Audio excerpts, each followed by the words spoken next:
Hello, my friends. I am Alevsky here about family programs. This is a day before Shiva Asar B'Tammuz. Tomorrow, is the 17th of Tammuz, and it's the beginning of a 3-week period which the Jewish people mourn the destruction that happened in days of old. And it starts with a fast day, which is Thursday, the 17th of Tammuz. Talmud tells us that 5 things happened on the 17th of Tammuz that warrants our fasting. We're okay.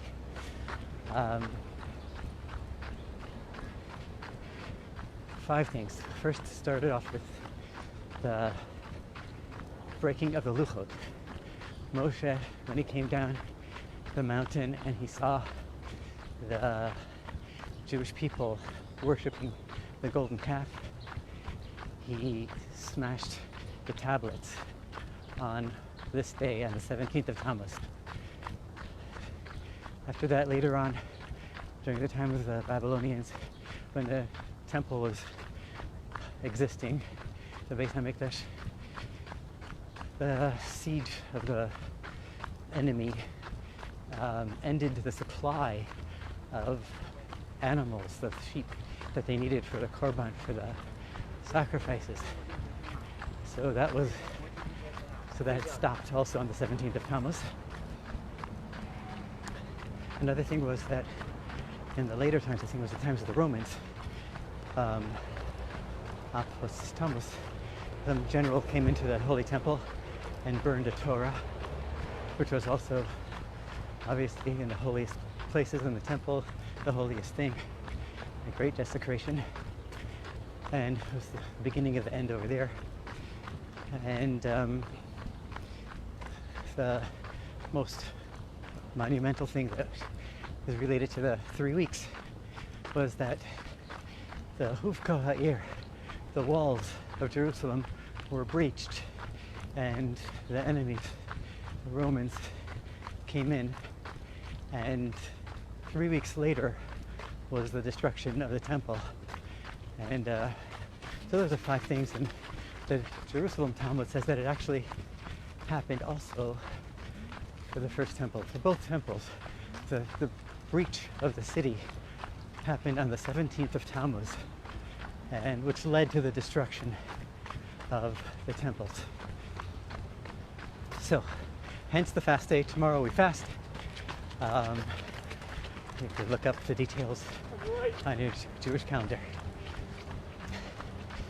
So since we're talking about fast days and the 3 weeks, which is a sad time period in the Jewish calendar, I thought I'd dive in to something not so exciting, not so happy, but it's part of the Torah, and it's in the mystical teachings.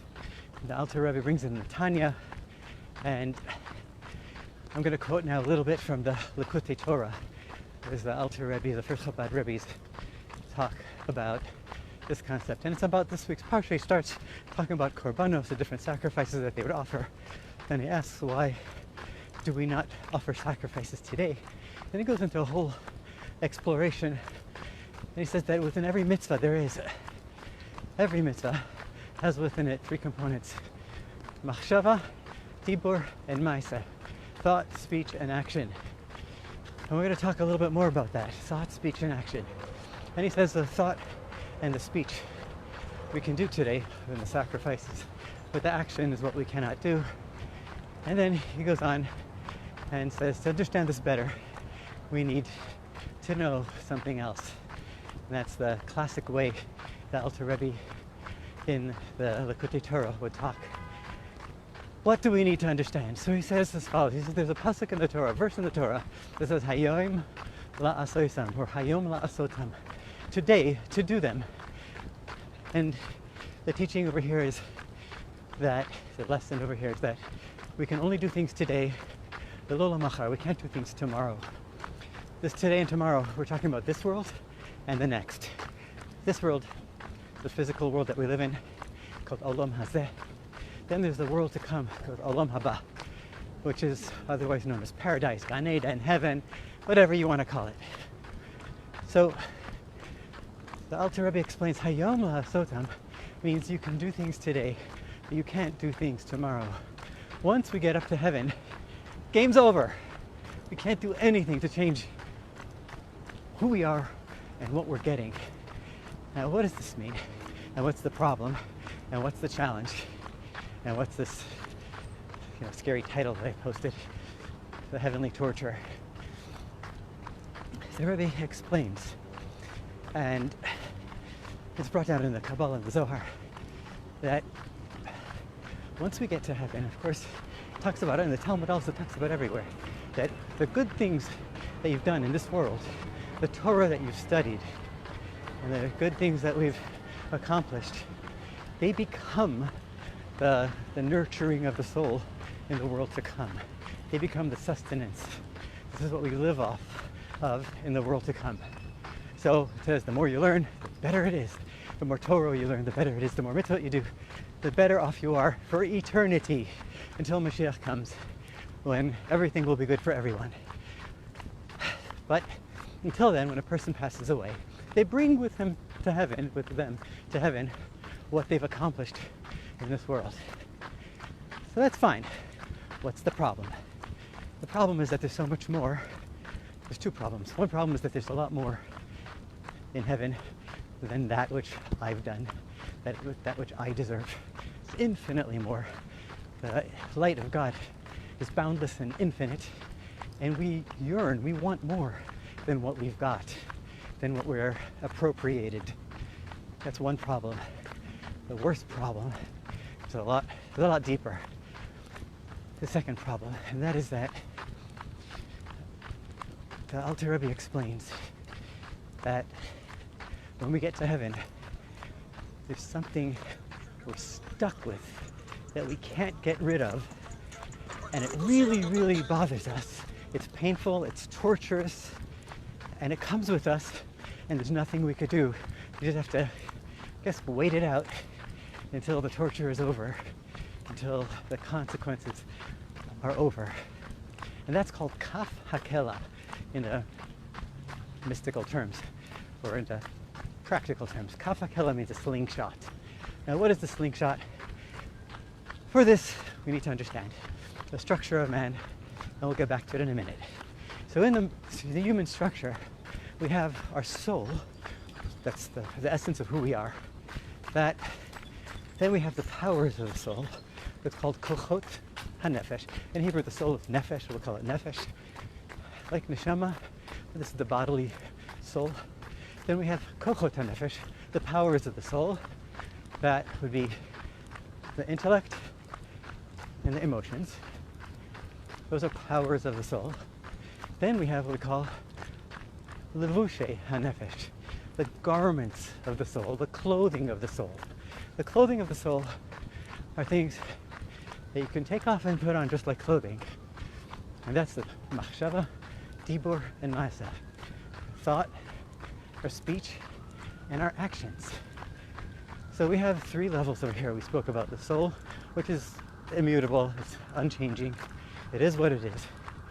We have the kochos hanefesh, the powers of the soul, the intellect and the emotions, which are almost impossible to change, but our job is to refine them. And then we have our thought, speech, and action, which is completely doable. Anybody can change their thoughts, speech, and actions any moment they want to, if they just decide to. So that's why they're called garments, because you could take them off and put them on as fast as you want to.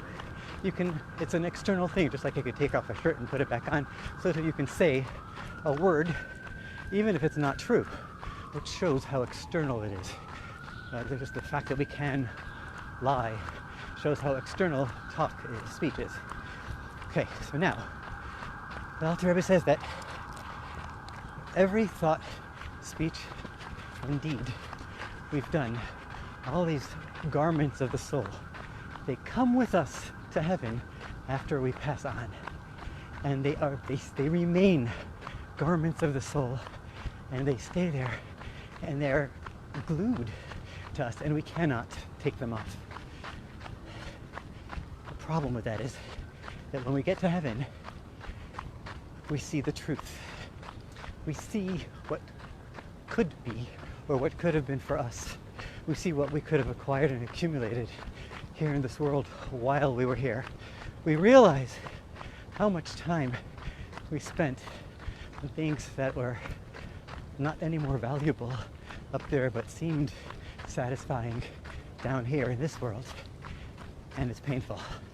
So we're standing in a place of greatness where God's light is infinite, and we want to bask and bathe in the pleasure of God's light. And we're thrown like a slingshot, we're flung like a sling to a far, far away place, to where we were in this world while we were in this world. So, in other disciplines, it's like they show you a video of your life before, like what it was, or what it could have been. This is a similar idea in the mystical terms called kafakela, the slingshot, the torturous slingshot, in which we're a place where we see the light of heaven. Everything sees the truth up there. Even the complete evil forces are completely nullified to God, and they know the truth. And so to our souls. But there's nothing we can do about it. We can't change anything from what we were and from what we're given at the time. So that's the kafakala, that's the slingshot. Unlike this world, when we're here in this world, we could change anything. We could transform the bad into good, and we can elevate all of our thoughts, speech, and actions while we're here to avoid that torturous experience. Sounds like a roller coaster ride, but it's a spiritual one. And then the Alter Rebbe goes in and just explains in short why is it that in this world, in Olam Hazeh, we could change things, in Olam Haba, in the world to come, we cannot. He says that in the way God created the world, this world has a mixture of good and evil. Everything is a mixture of good and evil. And in the world, in the spiritual world, in heaven, above, the divide is clear and decisive. There's no mixture anywhere ever of good and evil above. So whatever was evil or came up as evil or as ungodly stays that way and can never be elevated, can never change. And whatever is good stays in the realm of good. But while we're here in this world, he says, we could not just stop doing bad and start doing good, but we can actually transform the evil that we've done, the bad that we've done, and make it become good, and make it actually effectively powerful good. That's the story for today. I think I've got some work to do, and it also reminds me of another story, which I will try to remember to say in the next running commentary about this world and the next. Oh, one more thing as a disclaimer, if you're still watching or listening. In the Chabad world, the different than pretty much everywhere else, any other observant Jewish discipline or movement, we don't talk about the world to come as an incentive for our Torah study and observance of mitzvahs. Most other places, they do. They say you should learn Torah so that you earn the world to come. You should do mitzvahs so that you earn Gan Eden.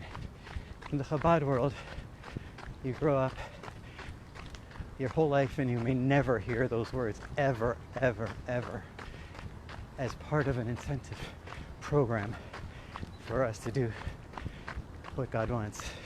The only thing we do here is that the Rebbe taught is we do it do the right thing because God said so, and that's it. It's the right thing, God said so, do it. And then of course there's benefit to us if we do it. There's benefit here and there's benefit there. But the world to come is a distinctive distinction between the Chabad philosophy of teaching, of raising children and educating ourselves, that we don't use the world to come as an incentive. But you can if you want to, or if you need to. God bless you. Take care.